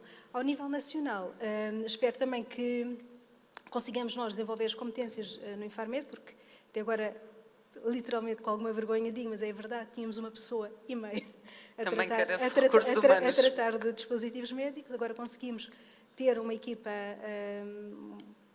são 5. É um crescimento superior a 100%. Não é fantástico, mas já é muito bom para o que tínhamos e, portanto, esperamos agora também conseguir reforçar também um sinal. essa capacidade, de modo a conseguirmos apoiar os hospitais. O processo de avaliação de tecnologias de saúde num dispositivo médico nunca será igual ao do medicamento e nunca terá o mesmo objetivo depois de decisão para efeitos de financiamento que tem o do medicamento. Portanto, agora eu diria que, com um modo um bocadinho mais positivo, acho que os hospitais podem desenvolver mais trabalho ao nível das suas comissões, não é de farmácia terapêutica, mas de dispositivos, a comissão de dispositivos, que possa, de facto, ajudar a dizer quais é que são os melhores dispositivos e algo muito importante que eu acho que nós não fazemos em Portugal é para quem é que aquele dispositivo é de facto uma mais-valia, porque nem todos os dispositivos mais inovadores são custo-efetivos para toda a população. Podem ser, sim, para determinados segmentos. E isso não é algo que seja muito trabalhado ao nível Maximizar essa quer eficiência. dos hospitais, quer ao nível nacional. Vou pegar nos 37% para falar com a Paula. Seja bem-vinda, boa tarde. Portanto, já aqui dissemos várias vezes, só 37% dos hospitais é que têm aqui uma comissão responsável por analisar estas alternativas no mercado de dispositivos médicos. A Cláudia até levantou aqui essa hipótese e também, fruto de algum erro de percepção, 37% já não seria mau, não era? Mas, apesar de os dispositivos médicos nunca virem a ser iguais aos medicamentos, a verdade é que no caso da farmácia são de 100%, e eu gostava de lhe perguntar se há aqui boas práticas, porque a própria professora falava de que o caminho relativamente ao medicamento começou há muito mais tempo, se há aqui boas práticas que nós possamos adotar por forma a caminhar a um passo um bocadinho mais acelerado. Antes de mais, boa tarde, e queria agradecer o convite, porque é sempre um privilégio e a Ordem dos Farmacêuticos tem todo o prazer em estar neste tipo de painel, até porque os farmacêuticos representam uma percentagem elevada nos hospitais e na área do medicamento e, obviamente, terá um papel também importante agora na área do dispositivo médico, até pela relevância que vai ter em todo o sistema e no SNS. E eu permitia-me, antes de responder ou de endereçar particularmente a sua questão, e a minha felicitação por este tipo de trabalho é que isto vai nos permitir gerar evidência, recolher dados. Portanto, sem recolher dados nós não conseguimos atuar, não vamos conseguir otimizar mecanismos, apenas poderemos ter, e gostaria que não ficássemos por aqui, um espírito crítico em relação aos dados que foram gerados, mas acima de tudo que se olhassem para estes dados de forma a poder utilizá-los para melhorar sistemas. E isso penso que será importante. Respondendo às boas práticas, eu não sei se é fruto das boas práticas ou não, o facto da professora Sofia ter referido que os serviços farmacêuticos, portanto, quando vimos aquela percentagem de publicações em relação à parte mais técnico-científica sobre os dispositivos médicos, que os serviços farmacêuticos tivessem uma participação bastante acentuada nesse tipo de publicações. E a questão das boas práticas, eu penso que, sendo um hábito daquilo, ou a prática do farmacêutico enquanto farmacêutico hospitalar, poderá realmente passar algumas dessas boas práticas para os dispositivos médicos, para a sua racionalização, para a geração de custo-efetividade, para a geração de evidência na própria seleção dos dispositivos médicos e, portanto, trazer um bocadinho aquilo que é o seu background na área do medicamento para o dispositivo. É óbvio que quando olhamos para a legislação dos dispositivos médicos, houve uma revolução nesta área, cresceu a complexidade talvez num ritmo muito mais acelerado que aquele que foi o medicamento, não é? Portanto, o medicamento se calhar foi uma evolução rápida em determinado momento, sofreu ali alguma estagnação e foi se enraizando, e eu penso que os dispositivos médicos agora ainda estão na parte da novidade, não é? E, portanto, tudo mexe com muita celeridade. Estamos em plena União Europeia, não é? E, portanto, toda esta discussão tem estado muito ativa. Esperemos que realmente o regulamento nos traga alguma clarividência naqueles aspectos que estão menos claros, mas, por exemplo, trazer os farmacêuticos para a parte da aquisição do dispositivo médico, ter um envolvimento mais perto daquilo que é todo o circuito, eu penso que será benéfico para todo o sistema. Obrigada. Passamos outra vez ao Pedro. Queria aqui introduzir duas variáveis. Uma delas, já aqui todos referiram, de facto, Queremos também aqui uma perspectiva de futuro. Foi feito aqui um levantamento, respondeu ao questionário. Eu queria perguntar-lhe se tem ideias concretas, não só para melhorar a participação neste estudo, porque o ideal é termos uma participação de 100% e assim conseguir uma radiografia fidedigna de norte a sul do país. Queria introduzir ainda uma outra ideia que fiquei particularmente sensibilizada. 26% dos hospitais adota sempre mecanismo para a redução de custos. Diria que é um número relativamente baixo. E também no circuito, na rastreabilidade e no circuito do medicamento, percebi-me que quem faz as encomendas não é quem recebe as encomendas, e eu pergunto-lhe se isso no dia-a-dia traz aqui algum tipo de constrangimento também. Bem, começando pelo fim, há um princípio de segregação de funções. Portanto, quem compra não recebe e não confere. Agora, nós temos que distinguir aqui dois tipos diferentes de recepção do produto. Eu posso falar pela minha experiência profissional, direta, mas penso que é a realidade, na generalidade dos hospitais. Os produtos podem ser recebidos diretamente no armazém, é feita uma conferência administrativa, nota de encomenda com a guia de remessa, o produto é este, é um produto clínico, é um dispositivo médico e que é, por exemplo, utilizado no bloco operatório. E é enviado ao bloco operatório, e no bloco operatório é feita uma conferência técnica se o produto está conforme, se não está conforme. Mas isso é um circuito interno que as instituições definem e estruturam. Relativamente a esta temática, de facto, o facto de haver uma taxa de resposta ou de não resposta elevada, como é que nós poderemos aumentar essa taxa de resposta? Eu diria que, eventualmente, envolvendo aqui a componente clínica. Este questionário foi respondido, penso, maioritariamente pelos serviços de aprovisionamento. Obviamente que há uma componente técnica que eles dominam, não é? Relativamente à utilização do dispositivo, até mesmo há alguns aspectos da escolha do mesmo e, portanto, seria importante conseguir integrar aqui, de alguma forma, uma perspectiva do utilizador. Obviamente que aumenta a complexidade da recolha dos dados e do seu tratamento, mas penso que seria um desafio que, sendo execuível, será obviamente trabalhoso, mas que poderá aumentar quer a taxa de resposta, quer a qualidade da resposta. E dar-nos, eventualmente, aqui algumas ideias de alguns dos problemas com que, na realidade, esta gestão, que é uma gestão de facto complexa, se realiza. Como é que pode ser melhorada? Está a falar de problemas em concreto? Aqui a questão há uma grande variabilidade de dispositivos, é uma área com uma grande inovação, é uma área muito dinâmica.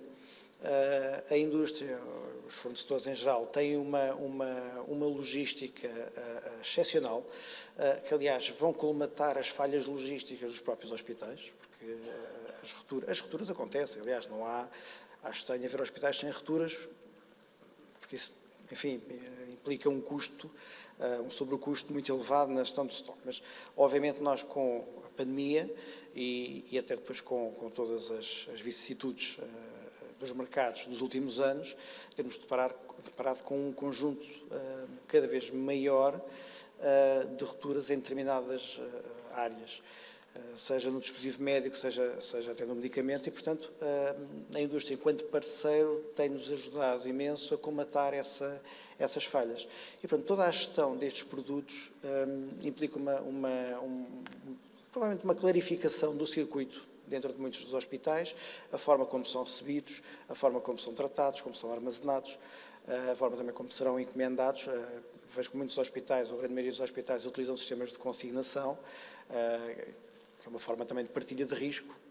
E, portanto, há, obviamente, aqui um conjunto de áreas onde podemos desenvolver e podemos criar parcerias ou aprofundar parcerias com a própria indústria e criar sinergias que permitam, por um lado, a redução de custos, a minimização do desperdício, porque há aqui uma componente também ambiental que podemos também acrescentar a toda esta gestão, aos implantáveis, mas já não os implantáveis, aos de uso único.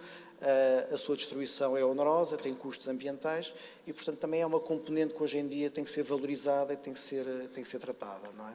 E nisso, obviamente, que quer o utilizador, neste caso o hospital, quer o fabricante e o fornecedor, também têm e podem criar sinergias e criar aqui formas também mais racionais de gestão. A Antonieta vai tomando notas, escrevendo, e eu estou muito curiosa sobre todas as anotações que aí escreveu no seu caderninho. A próxima questão. Não, quero saber o que é que escreveu para nos esclarecer a todos, porque à medida que foram respondendo, a Antonieta ia tomando notas. Eu depois tenho uma questão para si, mas tenho aqui alguma curiosidade. Isto é um defeito de fabrico. Também tem uma veia de jornalista, que nós também Não, passamos não. o tempo todo a anotar. É que aquilo que eu anoto fica retido de duas vezes. Aquilo que eu ouço e aquilo que escrevo e leio simultaneamente. Como já percebeu, o mercado e o mundo das tecnologias médicas é algo que me apaixona. É algo de tal forma diversificado que, consoante os fóruns onde estou integrada, tenho que fazer comentários diferentes da informação que vou colecionando. E realmente nesta mesa é bastante interessante os diferentes intervenientes das diferentes áreas utilizadoras ou que têm pensamento acerca dos dispositivos médicos, nomeadamente o Infarmed, a Ordem dos Farmacêuticos, os administradores hospitalares. Portanto, é por isso que eu tomo notas, para depois, posteriormente, poder relatar e poder analisar as notas que tirei fidedignamente aos meus pares, nomeadamente à direção da APORMED, aos outros membros, etc., porque se nós não anotarmos exatamente aquilo que se discute, por vezes, quando vamos analisar o assunto ou transmiti-lo, pode revestir-se de alguma interpretação auditiva que se fez e que não se anotou. É só por isso que tomo notas, nada mais. Estava aqui Nada mais. É uma entusiasmada. característica pessoal. É uma característica pessoal. Eu gostava de lhe colocar, efetivamente, uma questão. E vamos falar sobre reprocessamento. Foram temas bastante vincados, quer pela professora Sofia, quer pelo doutor Hugo. 16% dos hospitais realizam reprocessamento de dispositivos médicos e acrescentando também que o Pedro envolveu aqui a questão ambiental, portanto, 16% dos hospitais realizam reprocessamento em dispositivos médicos de uso único. O que é que isso nos diz? Eu até tenho que respirar fundo Eu, para ir fazer normalmente a minha pessoa que está sentada à intervenção. minha direita ou mais longe são aquelas que eu mais massacro. Não tem mal nenhum. Eu só respirei fundo em relação a esse assunto porque vou-vos confessar algo que me fez hoje praticamente não almoçar e chegar 2 ou 3 minutos atrasada ao início deste fórum, que foi uma reportagem perfeitamente aterradora, da qual eu tive conhecimento ontem, no final do dia, mas também era domingo, sinceramente já não me apeteceu ir à procura desta informação da NAU, num programa que se chama Repórter, acerca da esterilização e reprocessamento de dispositivos médicos. Por Eu ainda momentos só temi vi... que fosse no canal onde eu trabalho. Não, Mas já estou mais eu ainda cansada. só vi metade, ainda não vi a reportagem na totalidade, e realmente eu digo aterradora porque a informação que é veiculada ali é verdadeiramente preocupante. E agora vou não falar em relação à prática, mas vou falar em relação à regulamentação. Como sabem, o reprocessamento de dispositivos médicos não é objeto de regulamentação europeia.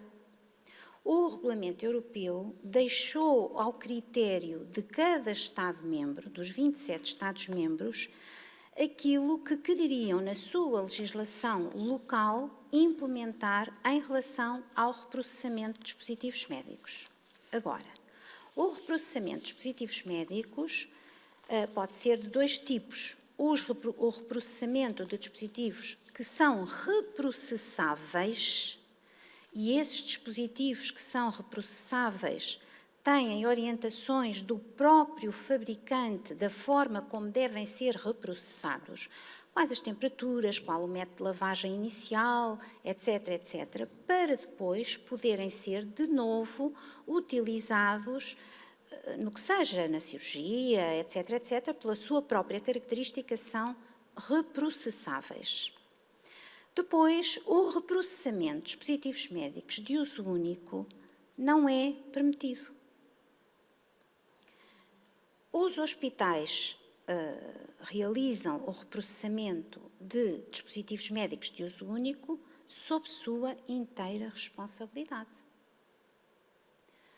E, portanto, há uma grande discussão comunitária sobre isto.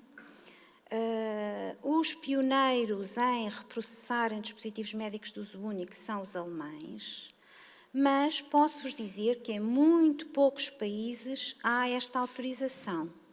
E mais do que esta autorização, eu percepcionei a semana passada que há países que autorizam o reprocessamento dos dispositivos médicos, mas não para utilizar no seu próprio país, só para serem vendidos para o exterior.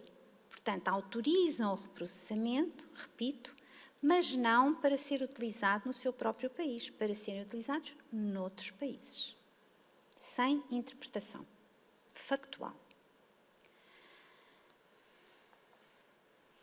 A partir do momento em que existe o reprocessamento de um dispositivo médico, as características técnicas de esterilidade, limpeza, etc., deixam de ser do fabricante original que o dispensou, que o vendeu.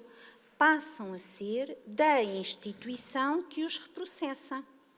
Portanto, os hospitais que reprocessam os dispositivos médicos, julgo eu, a bem da saúde pública, têm que se assegurar em todas as vertentes que esse reprocessamento é eficiente e que depois vão utilizar os dispositivos médicos de novo na sua qualidade que é pretendida.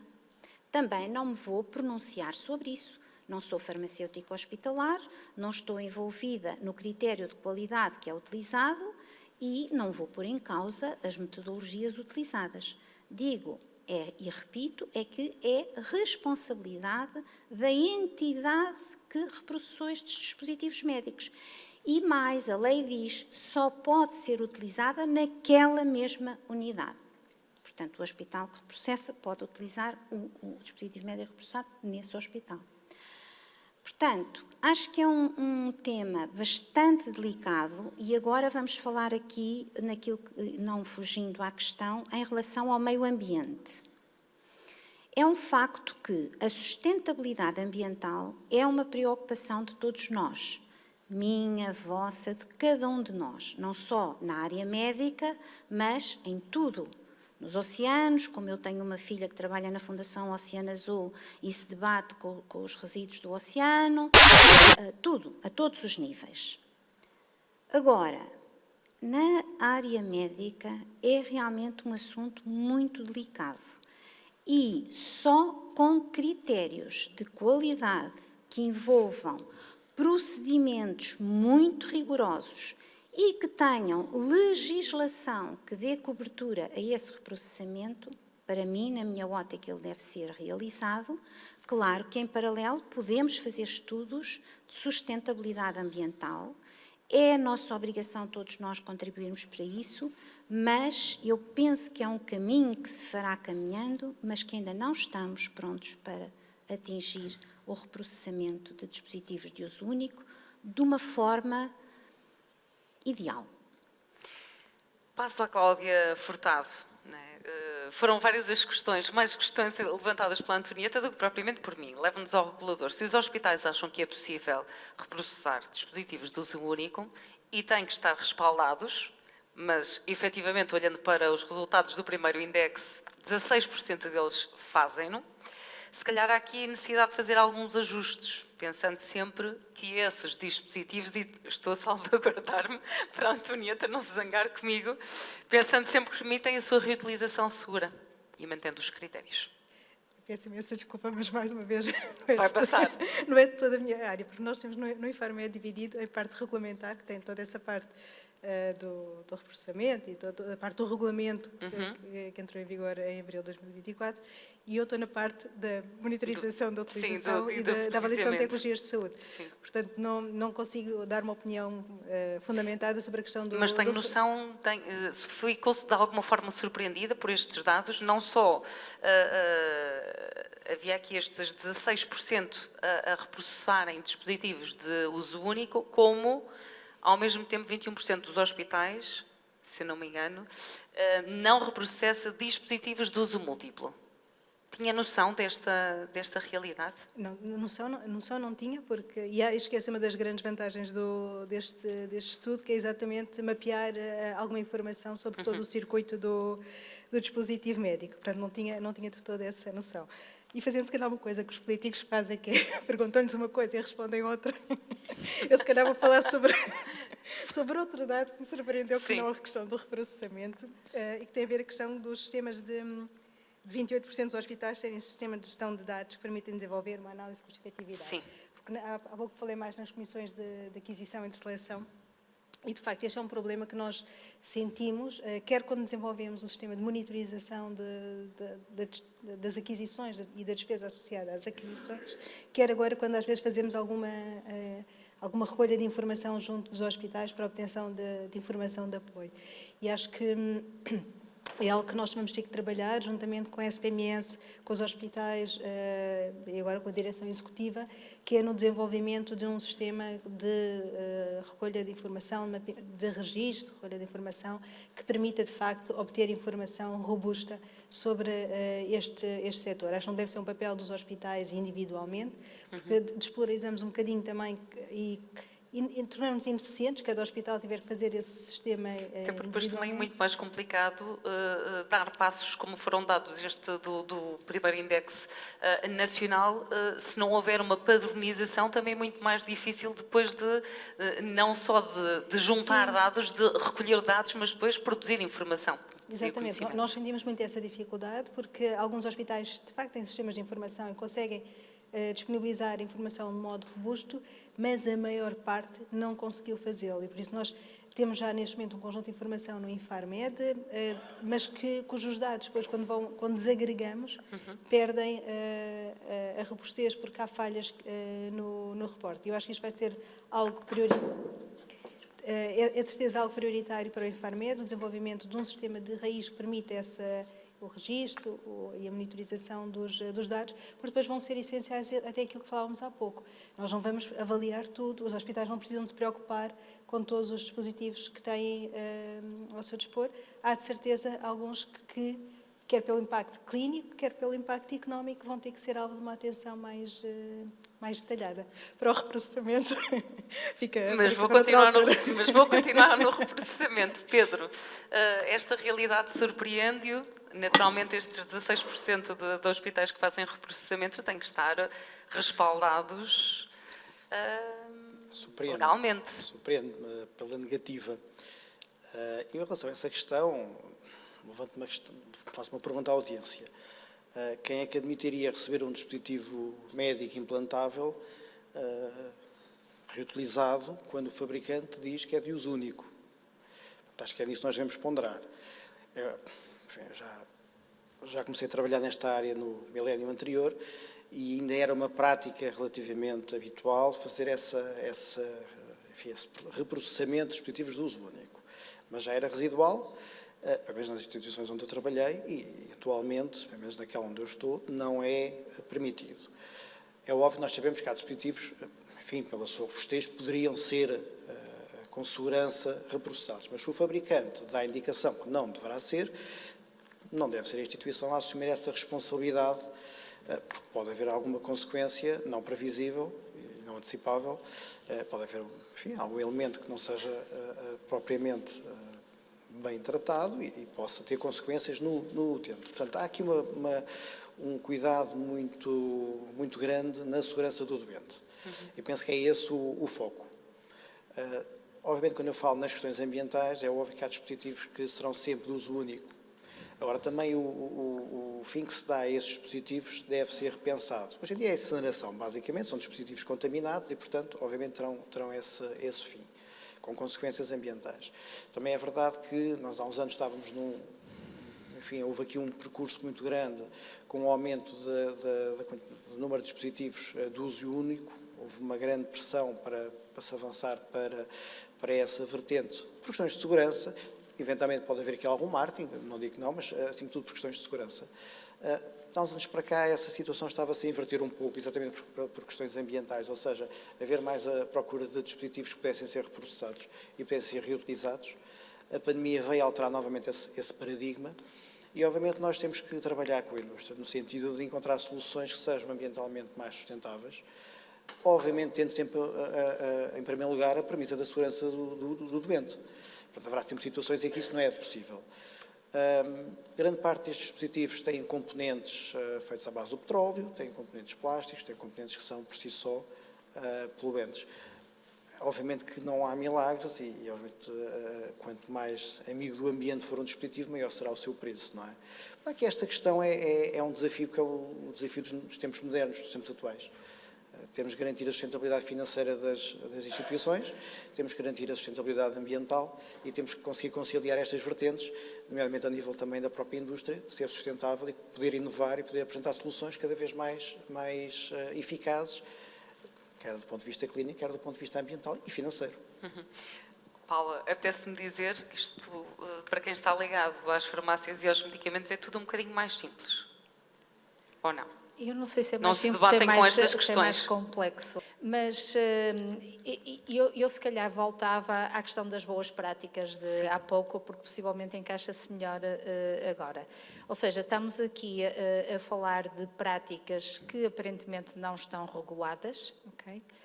Não estando reguladas, é um bocadinho ao critério de cada um, e se quisermos transpor para o dispositivo médico aquilo que são práticas já, boas práticas consolidadas da área do medicamento, então realmente eu acho que devemos todos lutar por isso. E trazer o farmacêutico para este ciclo do dispositivo médico torna-se ainda mais premente. Fazer a reutilização de dispositivos de uso único, como dizia a doutora Antonieta, se isso acontece, deixa de ser da responsabilidade do fabricante, passa a ser da responsabilidade de quem o fez, autorizou ou levou a que fosse feito, e estando o farmacêutico que estiver envolvido, portanto é uma questão de responsabilidade do próprio farmacêutico, que eu não quero acreditar que assim seja também, e é óbvio também depois quando estamos a falar do ambiente, eu acho que hoje em dia o ambiente serve de desculpa para muita coisa. Eu não sei se na reutilização destes dispositivos médicos se há algum estudo do impacto económico, ou seja, se o racional que leva a este tipo de práticas é a parte económica, se realmente alguém ponderou se eu fazer esta reutilização custa mais ou menos. Seguramente pode comprometer a qualidade. Comprometendo a qualidade, compromete a sua utilização por quem utiliza e depois pelo doente, que deverá ser a nossa maior preocupação enquanto profissionais de saúde. Antes de vos colocar uma última questão mais abrangente, eu creio que ainda temos tempo para colocar alguma questão à plateia. Não sei se há aqui alguém presente que quer colocar uma questão. Aqui à frente, na terceira fila, por favor. Peço que se identifique antes de colocar a questão e quem dirige a questão. Boa tarde. Ele já estava ligado. Não? Não. Tá. É precisar ali um... Estão-me a ouvir? Okay. Perfeitamente. Loud and clear.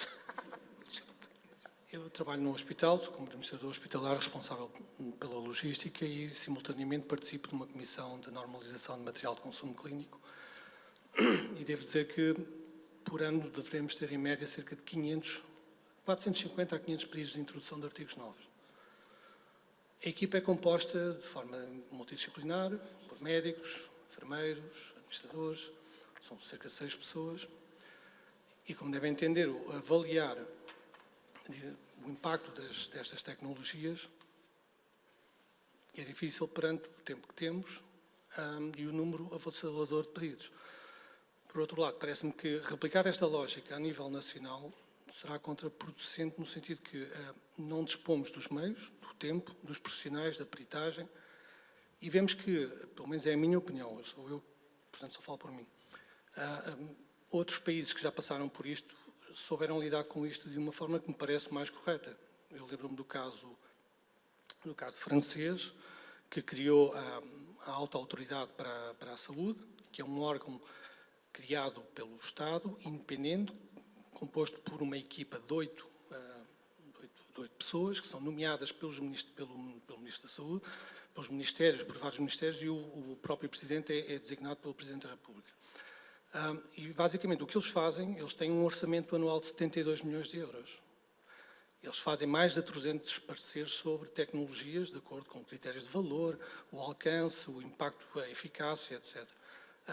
Parece-me que isto será mais sensato do que andarmos com comissões aqui e acolá, atendendo a que, de facto, eles têm um grupo permanente de, penso que são 270 colaboradores. E, portanto, desculpa a interrupção, passar essa responsabilidade para a tutela do Estado. Sim, porque o estudo até é muito mais impactante. Eles veem quantos são os potenciais beneficiários, eles veem quais são as tecnologias alternativas, eles fazem a análise do custo. E quanto àquilo que se dizia há pouco, sim, devemos confiar nos médicos, ninguém põe isso em causa. A questão é que os médicos também se enganam. E há pedidos, eu estava no outro dia a ver uma situação de um dispositivo que foi autorizado, e quando vou ao site da HAS e vejo que esse dispositivo foi considerado como não tendo evidência suficiente de utilidade pública. Agora, veja-se o impacto que isso tem para todo o país. No nosso caso, todos podem estar a aprovar uma coisa que nem sequer mostrou ter a validade que era suposto ter. Mas pronto, era só esta parte. Não percebia como é que o senhor se chamava, peço desculpa. Ricardo Mota. Ricardo, posso-lhe colocar uma questão? Estava aqui a dar-nos o caso francês. É só uma chatice se, entretanto, ficarem sem governo, não é? Se estiverem aqui num processo de instabilidade política. Eles já existem desde 2004. A minha questão é que agora politizar esse cargo não traria aqui alguns constrangimentos? Ele é um órgão independente. Ele nem sequer, portanto, a França tem o seu próprio Infarmed, o equivalente, não é o mesmo caso. Eles avaliam tecnologias de saúde e são constituídos de uma forma independente e, portanto, têm essa... Diga, Cláudia. A HIS é o equivalente ao Infarmed, embora tenha uma abrangência maior para além do medicamento, mas é também quem faz a avaliação de tecnologias de saúde do medicamento e dos dispositivos médicos. Esta área da avaliação dos dispositivos médicos não está ainda muito desenvolvida. A agência francesa faz, a agência alemã também e o NICE também. E em nenhum dos casos é necessariamente com o objetivo direto de financiamento, mas muito mais de apoio à utilização do dispositivo médico. Quando eu há pouco estava a falar nas comissões, era se calhar ter em dois graus. Obviamente que... Em dois níveis. Agora com a parte do regulamento também irá identificar alguns dispositivos dentro da multiplicidade. Não é de toda pretensão do Infarmed que no futuro vá fazer a avaliação de todos os dispositivos, mesmo de todos os inovadores. Vai ter que haver um modelo de priorização que vai ter que restringir e selecionar aqueles com maior impacto, porque a capacidade não é... E em França também não fazem as capacidades são todas elas limitadas. Portanto, o objetivo será o Infarmed sim assumir uma posição mais ao nível nacional de apoio aos hospitais, mas isso não invalida que os próprios hospitais, assim como têm as suas comissões de farmácia terapêutica e que fazem uma avaliação da introdução do medicamento com base não só nos relatórios do Infarmed, mas noutra informação que também recolham, possam também ter essa análise ao nível interno. Mas, obviamente, o ideal é termos ao nível nacional, para evitar a duplicação em 42 ou 42 ULIS, mas isso é um trabalho que para nós também ainda vai ter que ser desenvolvido e para os hospitais, entretanto, acho que poderiam ir também desenvolvendo essas suas capacidades. Até para responder, como dizia o Hugo, à dimensão de retenção, também para a retenção de talento de publicações e de investigação. Também é importante. Sim, não sei se com a parte da avaliação de tecnologias de saúde vão publicar assim tanto, mas acho que vai permitir, se calhar, a demonstração dos resultados de como o processo de decisão depois até pode ter originado poupanças, talvez possa ser alvo de publicações. Só não queria era deixar a ideia de que vamos criar estes pequenos Infarmeds em todos os hospitais, não é isso, porque seria verdadeiramente um pesadelo para cada hospital, mas o objetivo é ter um Infarmed que, como agora, faz uma avaliação a nível dos medicamentos, mas os hospitais não são desprovidos de capacidade de avaliação interna, com base até na avaliação que o Infarmed... A Antonieta quer dar uma palavrinha. Muito obrigada pela sua intervenção, doutor.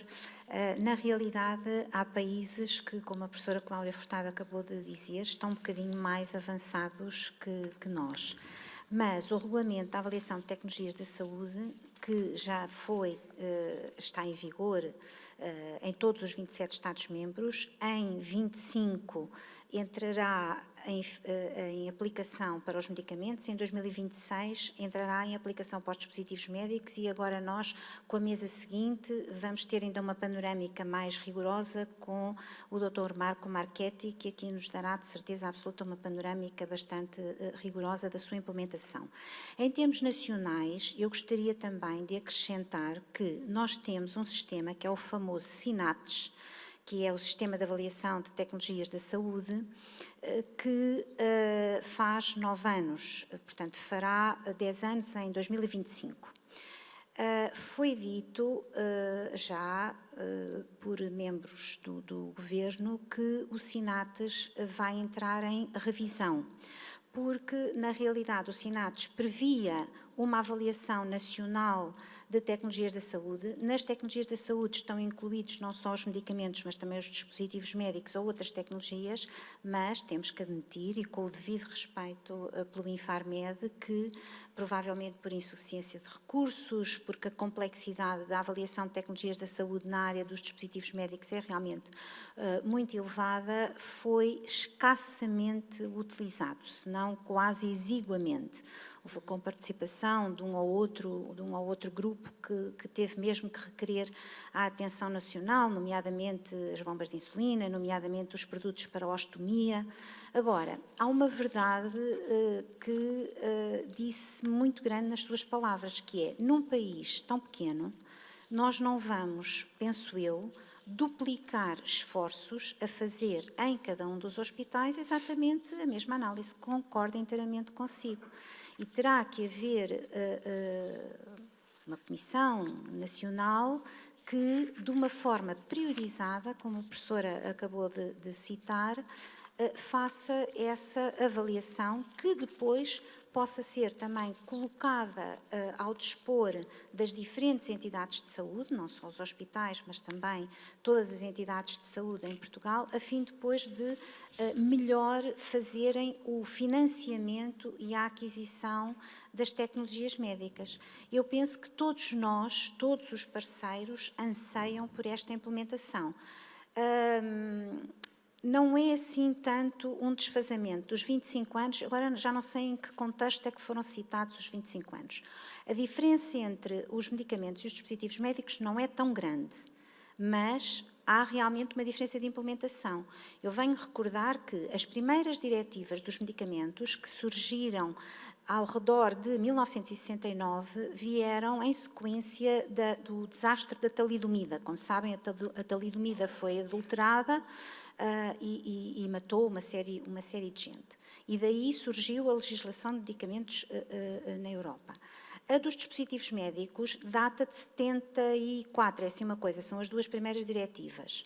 E agora temos o regulamento que veio substituir essas diretivas, que ao fim e ao cabo foi desenvolvido também, é sempre assim, isto são sempre por acidentes de segurança que se faz uma revolução na legislação, que foi quando foi, portanto, o escândalo dos PIPs, em que puseram nos implantes mamários silicone que não tinha características médicas, mas eram características industriais, e depois, quando havia o rebentamento desses implantes, havia o perigo de toxicidade nas mulheres que os tinham colocado, e agora não vou detalhar, e ainda, e esse foi um problema de vigilância, mas foi um problema de falcatrua, se me permitem o uso da palavra. porque não foi o fabricante, que inclusivamente já foi fechado, como é óbvio, que adulterou o seu produto. Mas, simultaneamente, há uma coisa que passa um bocadinho despercebida, aqui não, porque tenho uma plateia provavelmente de profissionais de saúde de elevadíssimo conhecimento, que foi o problema do metal-metal, porque isso sim não foi captado por um sinal de vigilância, que eram as próteses da anca, libertavam pequenas partículas, muito pequenas, não sei se nanopartículas do que eram, que vinham a causar perturbações mentais e, portanto, achou-se que tinha que se robustecer o sistema de vigilância para que a detecção de sinal fosse melhorada. E surgiram os regulamentos. Mas não temos um hiato de 25 anos, temos um hiato de 10 anos entre as diretivas dos medicamentos e as diretivas dos dispositivos médicos e depois no subsequente. Agora, voltando ao âmbito nacional e à legislação nacional, até tinha trazido aqui o telemóvel para dizer exatamente qual é o artigo da nova lei, que recomendo a todos que consultem, que é o Decreto-Lei 29 de 2024, que foi publicado este ano, que é o Decreto-Lei português que enquadra o regulamento. O enquadrar o regulamento não pode repetir nenhum dos requisitos que já estão incluídos no regulamento, porque esses estão em vigor em Portugal. Um regulamento entra em vigor ao mesmo tempo nos 27 Estados-membros, mas que pode adicionar coisas que não estejam no regulamento. E o Decreto-Lei 2024, no seu artigo 10º, número 4, diz agora, e eu não sei muito bem como é que isto vai ser implementado no nosso país, mas diz que compete aos serviços farmacêuticos a garantia da manutenção da conformidade desde a aquisição, recepção, armazenamento até à utilização de dispositivos médicos, mas só dos dispositivos estéreis, implantáveis e dispositivos que integrem medicamentos. Portanto, mais uma vez utilizo um jargão que costumo utilizar, que é o caminho faz-se caminhando. O Infarmed tinha 1,5 pessoa para avaliar as tecnologias de saúde e neste momento tem a começar uma equipa, segundo percepcionei da professora, com 5 elementos. Portanto, eu acredito que nós vamos avançar no nosso país nas duas vertentes. Na vertente de termos uma metodologia mais rigorosa no processo de aquisição dos dispositivos médicos, a forma como eles são utilizados, etc., etc., etc. E, em simultâneo, temos um órgão nacional que também vai começar a trabalhar de acordo com prioridades na avaliação das tecnologias da saúde. E temos aqui uma oportunidade única em que vamos reavaliar o SINATES nesta vertente e, simultaneamente, o Regulamento de Avaliação de Tecnologias na Saúde, que para os dispositivos médicos entrará em aplicação em 2026. Portanto, com a conjunção deste índice que nos dá tanta informação já e que eu espero daqui a um ano, Dr. Xavier Barreto, estarmos aqui ainda com o nosso índice numa segunda versão, não é, professora? Professoras, senhor professoras e senhora consultora, que também progredimos durante um ano, já há muito mais elementos. Evidência, já foi aqui falada muitas vezes na evidência, a evidência é fundamental. Os registros são uma coisa fundamental. Como é que se pode dizer que não se tem a traçabilidade, a rastreabilidade à portuguesa? Às vezes eu tenho alguma dificuldade em utilizar os termos portugueses, mas eles existem. Se a rastreabilidade de um implantável não é a 100%, nós temos mais do que obrigação, desde o início de 2021, e mesmo assim com o Covid, o regulamento, a sua aplicação, ele foi publicado em 2017, a sua aplicação foi adiada um ano para 2020 e 2021 e 2022, 21 dispositivos médicos, 22 IVDs, que diz que o cartão de implante é obrigatório e o seu registro é obrigatório. Se anteriormente, pelas diretivas, era facultativo, desde 2021 que é obrigatório. Portanto, a rastreabilidade daquilo que implantamos no nosso organismo é obrigatória. Não podemos ser como antigamente. Eu lembro-me de o primeiro secretário-geral da APORMED, a quem aqui presta a minha homenagem, Dr. Humberto Costa, tinha um implante auditivo, ele não podia fazer determinados procedimentos que o seu coração, que começou a ficar muito gasto, necessitavam, porque ele não sabia que tipo de implante tinha no seu ouvido. Isto não pode acontecer desde 2021. Se acontece, é porque não estão a utilizar o cartão de implante corretamente. E, como vê, a minha paixão pelas tecnologias é muita e a minha informação é tanta que o meu cérebro pensa mais rapidamente que as palavras. Portanto, eu, mais uma vez, não quero monopolizar. Peço desculpa. Muito, muito obrigada. Fica já aqui o desafio na próxima edição, no próximo ano, termos mais dados, termos mais participação e também então um retrato mais fidedigno a partir do qual possamos todos trabalhar. Muito obrigada a todos. Uma salva de palmas para os meus convidados.